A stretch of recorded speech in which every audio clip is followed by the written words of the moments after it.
Hey guys, this is Paul from Smart and Easy DIY. So today I wanted to show you this miter saw stand that I did. It's just like a platform to cut off of. It's very quick, easy, cheap, easy way to do it if you're working out in the field.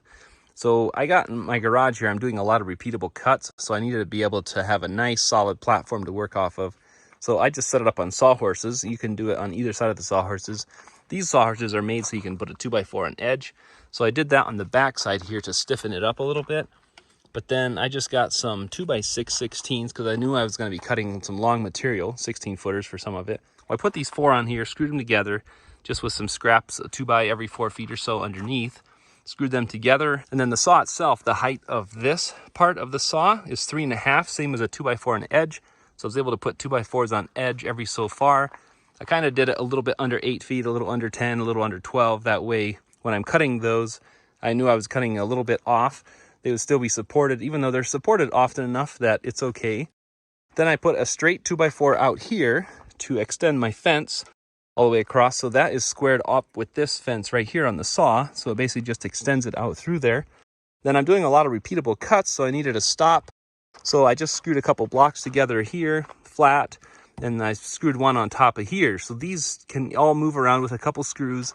And then I just set it up square. I have a square right here, and I just set it up square off of the fence back there and set it up every time when I starting a new piece, get it exactly where I want it. And then I set the fence up. Then I can just do a lot of repeatable cuts. Now I know this isn't as nice as some fancy ones, but it works great. It's accurate and it's cheap and easy to do. So if you don't want to spend a bunch of money on something, you can just set something like this up.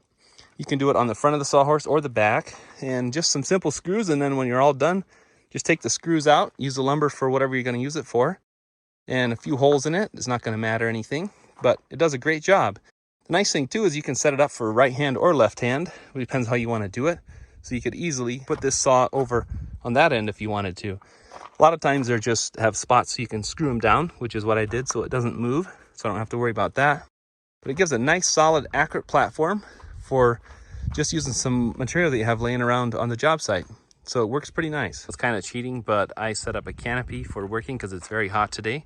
And it works pretty good if you're just working with short material anyway. I cut all the long stuff without it, but I decided since I'm cutting a lot of short stuff, I'm going to do a canopy. So there's another little tip if you want to try something.